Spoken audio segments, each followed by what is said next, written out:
Hey everyone, welcome back.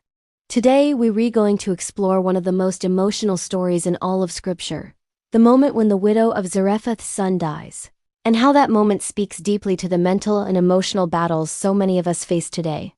Now, this isn't about replacing professional help. It's about seeing how the Bible acknowledges real, raw pain and how faith can walk with us through it. Let's dive in. First, let's set the scene. The widow of Zarephath was already living in survival mode. She had lost her husband.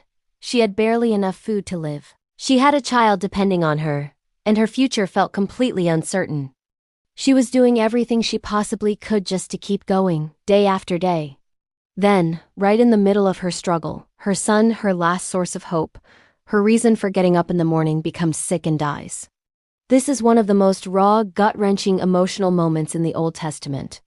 Her reaction is so honest, so human, and so deeply relatable. She cries out to the prophet Elijah, essentially asking, "Why is this happening to me? Haven't I suffered enough?" That's not a sign of weakness. That's a mother in grief. That's a human being who has been pushed beyond her breaking point. And the Bible doesn't hide it or clean it up. When her son dies, the widow immediately blames herself.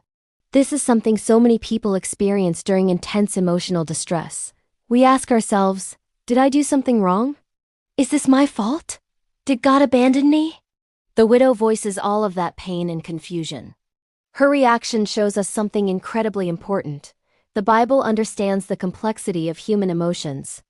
It doesn't shame her for feeling overwhelmed. It doesn't tell her to just have more faith or to look on the bright side. It lets her be completely, brutally honest. And that honesty is what becomes the turning point in her story.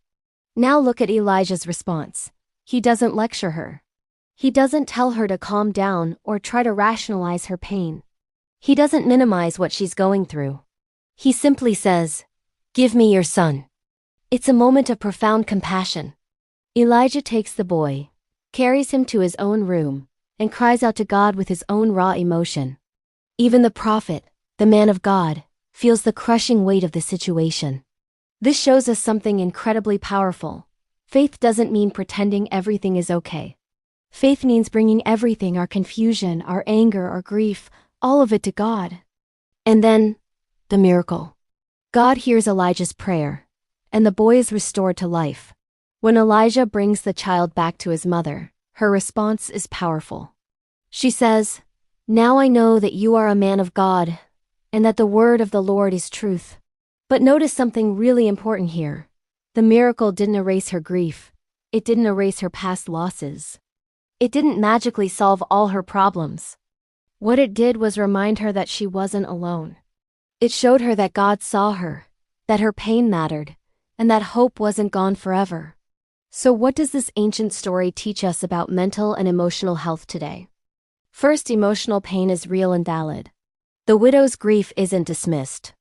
It's acknowledged and taken seriously. Second, feeling overwhelmed doesn't mean you lack faith. Even biblical heroes like Elijah and the widow struggled emotionally.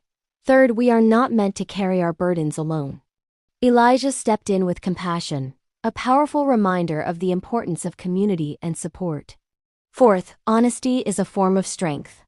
The widow's raw, unfiltered honesty opened the door for healing to begin. And finally, hope can return, even when it feels completely impossible. This story doesn't promise easy answers, but it does promise presence. If you're going through something heavy right now, I hope this story reminds you that emotional struggle is part of the human experience, and that faith can be a source of comfort, not pressure. You are not alone. Your feelings matter, and your story isn't over. If this video encouraged you, please let me know in the comments. And if you want more videos that connect scripture with real-life emotional challenges, make sure to subscribe. Thank you for watching, and I'll see you in the next one.